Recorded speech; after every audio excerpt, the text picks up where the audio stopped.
Welcome to the T edits. இன்றைக்கி வந்து நம்ம ப்ரிவியூவில் இருக்க மாதிரி ஒரு சூப்பரான இங்க் ஸ்ப்ளாஷ் எஃபெக்ட் தான் நம்ம வந்து எடிட் பண்ண போகிறோம். இதுக்கு வந்து இன்ஷாட் நார்மல் ஆப்பே போதும். நான் வந்துட்டு ஃபஸ்ட்டு வந்து பிளாங்க் சூஸ் பண்ணிக்கிறேன். கேன்வாஸ் போய் 16:9 ரேஷியோ வச்சுக்கோங்க. டியூரேஷன் வந்து நான் 30 செகண்ட்ஸ் சூஸ் பண்ணிக்கிறேன். உங்களுக்கு எவ்வளோ செகண்ட்ஸ் வேணுமோ சூஸ் பண்ணிக்கோங்க. நெக்ஸ்ட்டு மியூசிக் போயிட்டு நான் வந்து ஆடியோ வந்து எக்ஸ்ட்ராக்ட் பண்ணிக்கிற வீடியோவில் இருந்து எக்ஸ்ட்ராக்ட் பண்ணதுக்கப்புறம் கரெக்டாக ப்ளே ஆகுதான்னு செக் பண்ணிக்கோங்க. அடுத்து நம்ம வந்துட்டு பிப் ஆப்ஷன் யூஸ் பண்ண போகிறோம். போயிட்டு நான் வந்து கொடுக்குற ஒரு வீடியோ லிங்க்கு கொடுக்குறேன், அதை டவுன்லோட் பண்ணிக்கோங்க. டவுன்லோட் பண்ணிவிட்டு இது வந்து ஒரு 10 செகண்ட்ஸ் தான் இருக்கும். இந்த மாதிரி தான் வீடியோ வரும். ஸோ கரெக்டாக ப்ளே ஆகுதான்னு ஒரு தடவை செக் பண்ணிக்கோங்க. செக் பண்ணதுக்கப்புறம் இப்போ வந்துட்டு இந்த வீடியோவை வந்து சூஸ் பண்ணிக்கோங்க. சூஸ் பண்ணிவிட்டு நாம் வந்து டூப்ளிகேட் கொடுத்துக்கலாம். நம்ம எவ்வளோ செகண்ட்ஸ்க்கு வேணுமோ அதுக்கேற்ற மாதிரி நீங்கள் டூப்ளிகேட் கொடுத்துக்கோங்க. உங்களுக்கு இதுக்கு மேலே வேணும்னா கொடுத்துக்கோங்க, இல்லை ஸ்ப்ளிட் பண்ணுறனா பண்ணிக்கோங்க. நெக்ஸ்ட்டு வந்துட்டு நம்ம வந்து இமேஜ் ஆட் பண்ண போகிறோம். உங்களுக்கு எந்த இமேஜ் வேணுமோ அதை செலக்ட் பண்ணிக்கோங்க. நான் 4K இமேஜஸ் ஹெச்டி இமேஜஸ் எல்லாம் எங்கேருந்து டவுன்லோட் பண்ணுறேன்னு ஒரு வீடியோ போட்டிருக்கேன். அதனோட லிங்க் டிஸ்கிரிப்ஷனில் கொடுக்குறேன், வேணுங்கிறவங்க டவுன்லோட் பண்ணிக்கோங்க. ஸோ இப்போ வந்து இதை ரொட்டேட் பண்ணி நான் ஃபுல் ஜூம் பண்ணிக்கிறேன். நீங்கள் இதே மாதிரி இமேஜை செலக்ட் பண்ணிக்கோங்க கேன்வாஸ்க்கு ஏற்ற மாதிரி. இப்போ வந்துட்டு கீழே இருக்கிறத செலக்ட் பண்ணிக்கோங்க. இப்போ நம்ம குரோமா கீக்கு போய்க்குவோம். குரோமா செலக்ட் பண்ணி அந்த நேவிகேட்டர் அந்த கீயை வந்து சும்மா லைட்டாக நீங்கள் செலக்ட் பண்ணால் போதும். டச் பண்ணால் மூவ் பண்ணுங்கள். இப்போ வந்து ஸ்ட்ரென்த்து வந்து அந்த சரௌண்டிங்கில் இருக்க பிளாக் போகிற மாதிரிலாம் வச்சுட்டு செலக்ட் பண்ணுங்கள். அவ்வளோதான், வேலை முடிஞ்சிடும். ரொம்ப ஈஸி தான். ஏற்கனவே இது 2-3 விஷயத்தில் நான் சொல்லியிருப்பேன். நீங்கள் பிளெண்டிங் ஆப்ஷன் குரோமா ஆப்ஷன் ரெகுலராக பார்த்துருந்தீங்கன்னா தெரிஞ்சிருக்கும். இப்போ வந்துட்டு நான் வந்து அந்த ஃபஸ்ட்டு வீடியோ முடிகிற இடத்துல கரெக்டாக இந்த இமேஜும் முடிகிற மாதிரி வச்சுக்கிறேன். வச்சுட்டு நான் வந்து அடுத்த இமேஜ் வந்து கண்டினியூஸாக நான் அடுத்த இமேஜும் ஆட் பண்ணிக்கிறேன். சேம் ப்ராசஸ் தான் நம்ம பண்ண போகிறோம். இதையும் ரொட்டேட் பண்ணிவிட்டு ஃபுல் சைஸ்க்கு வர மாதிரி ஜூம் பண்ணிக்கோங்க. ஜூம் பண்ணிவிட்டு சேம் நம்ம அந்த வீடியோவில் என்னென்ன கொடுத்தோமோ அதே தான் இதில் கொடுக்க போகிறோம். இன்ஷாட் ப்ரோ வேணுங்கிறவங்க லிங்க் டிஸ்கிரிப்ஷனில் இருக்குது, அதையும் நீங்கள் டவுன்லோட் பண்ணிக்கலாம். இப்போ வந்துட்டு இதை வந்துட்டு இந்த வீடியோ ஃபுல்லாக வரல வச்சுக்குவோம். ஃபஸ்ட்டு குரோமா அதே தான் பாருங்கள், சும்மா நீங்கள் டச் பண்ணால் போதும். ஸ்ட்ரென்த் வந்து பாருங்கள், நீங்கள் மூவ் பண்ண அந்த பிளாக்னஸ் போகும், அவ்வளோதான். இதுக்காக மட்டும்தான் ஸ்ட்ரென்த் யூஸ் பண்ணுறோம். நீங்கள் வேறு எதுவும் யூஸ் பண்ண தேவையில்லை.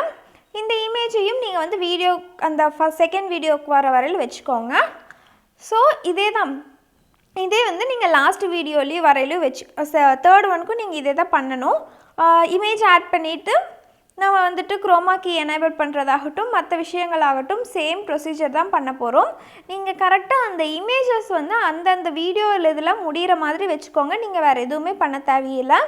கரெக்டாக இந்த வீடியோ முடிகிற இடத்துல அந்த இமேஜும் முடியணும், அந்த வீடியோ ஸ்டார்ட் ஆகிற இடத்துல இந்த இமேஜும் ஸ்டார்ட் ஆகணும். அந்த மாதிரி வச்சுட்டா போதும், வேறு எதுவுமே நீங்கள் பண்ண தேவையில்லை.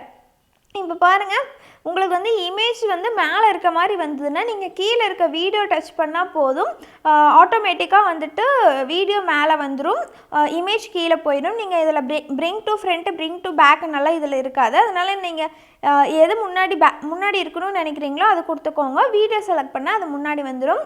ஒரு தடவை கரெக்டாக இருக்கான்னு எல்லாமே ப்ளே பண்ணி பார்த்துக்கோங்க. ஒரு தடவைக்கு 2 தடவை நீங்கள் ப்ளே பண்ணி பார்க்குறதால ஒன்றும் இதாக போகிறதில்ல. பாருங்கள், இப்போ பாருங்கள், இந்த வீடியோ செலக்ட் ஆனோடனே இமேஜ் வந்து கீழே போயிடுச்சு. ஏன்னா இமேஜ் சேவ் பண்ணதுக்கப்புறம் வீடியோ சேவ் பண்ணதுக்கப்புறம் நம்மளுக்கு வந்து எந்த கரெக்ஷனும் இருக்கக்கூடாது. அதனால தான் 1க்கு 2 தடவை சொல்கிறேன். நெக்ஸ்ட்டு டெக்ஸ்ட்டுக்கு போய்க்குவோம். டெக்ஸ்ட்டுக்கு போயிட்டு நான் வந்துட்டு இதுக்கு ஃபாண்ட் வந்து சரியில்லை யூஸ் பண்ணுறேன். ஆல்ரெடி இது நிறைய வீடியோஸில் கொடுத்துருப்பேன். அந்த ஃபாண்ட்டை நான் லிங்க்கு டிஸ்கிரிப்ஷன்லேயே கொடுக்குறேன், வேணுங்கிறவங்க டவுன்லோட் பண்ணிக்கோங்க. இப்போ வந்து நான் வந்துட்டு லிரிக் ஆட் பண்ணிக்கிறேன். ஆட் பண்ணிட்டு கீழே பாருங்கள், இந்த ப்ளஸில் கீழே லாஸ்ட்டில் பாருங்கள், இந்த எல்லோ இந்த 4th ஆப்ஷன் இருக்குல்ல ப்ளஸுக்கு அப்புறம் அது கொடுத்துக்கோங்க. கொடுத்துட்டு நீங்கள் வந்துட்டு எந்த இடத்துல சூஸ் பண்ணுமோ சூஸ் பண்ணிக்கோங்க. அவ்வளோதான். இப்போ வந்துட்டு நான் இந்த இடத்துல வச்சுட்டேன். வச்சதுக்கப்புறம் அனிமேஷன் போயிட்டு நான் வந்துட்டு தேர்ட் ஆப்ஷன் சூஸ் பண்ணிக்கிறேன். ஜூம் இன் ஆகிற மாதிரி இருக்குது பிறகு 2 arrow mark உள்ளே வர மாதிரி அதை நான் சூஸ் பண்ணிவிட்டு நான் வந்து அந்த வீடியோ ஃபுல்லாக வர மாதிரி செட் பண்ணிக்கிறேன். இப்போ வந்துட்டு நான் வந்துட்டு டெக்ஸ்ட்டை வந்து கட் பண்ண போகிறேன். இப்போ வந்துட்டு சாங்குக்கு ஏற்ற மாதிரி நான் 2 வேர்டு ஆட் பண்ணியிருக்கேன். உங்களுக்கு 2 வேர்டு வேணும்னா நீங்களும் அந்த 2 வேர்டுக்கு ஏற்ற மாதிரி சாங்கை கட் பண்ணிக்கோங்க. எந்த இடத்துல லிரிக் சேஞ்ச் பண்ணுமோ அந்த இடத்துல வந்து நீங்கள் சாங் கட் பண்ணிக்கோங்க. சாங்கை கட் பண்ணக்கூடாது, நீங்கள் அந்த டெக்ஸ்ட்டை கட் பண்ணிக்கோங்க சாங்குக்கு ஏற்ற மாதிரி. இதே மாதிரி வீடியோ ஃபுல்லாக நான் கட் பண்ணிவிட்டு நீங்கள் இனி எதுவுமே பண்ண தேவையில்லை, டெக்ஸ்ட்டு மட்டும் சேஞ்ச் பண்ணால் போதும். பிகாஸ் உங்களுக்கு அனிமேஷன்ஸ் எல்லாமே ஆட்டோமேட்டிக்காக வந்துடும். இப்போ அதை செலக்ட் பண்ணிவிட்டு எங்கே டெக்ஸ்ட்டு சேஞ்ச் பண்ணுமோ செலக்ட் பண்ணி எடிட் ஆப்ஷன் போயிட்டு நீங்கள் வந்து டெக்ஸ்ட்டு மட்டும் சேஞ்ச் பண்ணால் போதும்.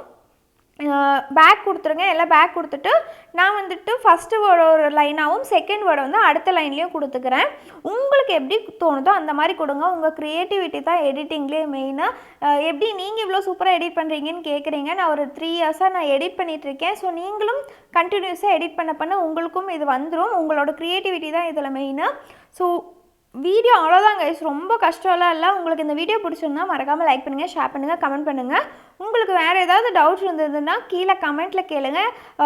ப்ளீஸ் தயவு செஞ்சு என்னோடய டைம் வேஸ்ட் பண்ணாதீங்க. நான் வந்து கஸ்டமைஸ்டு வீடியோஸும் பண்ணிகிட்ருக்கேன். உங்கள் birthday R anniversary, wedding anniversary, wedding invitations அந்த மாதிரியும் ப்ரிப்பேர் பண்ணிகிட்ருக்கேன். உங்களுக்கு வேணும்னா இன்ஸ்டாவில் டிஎம் பண்ணுங்கள், லிங்க் டிஸ்கிரிப்ஷனில் தரேன். பாய்.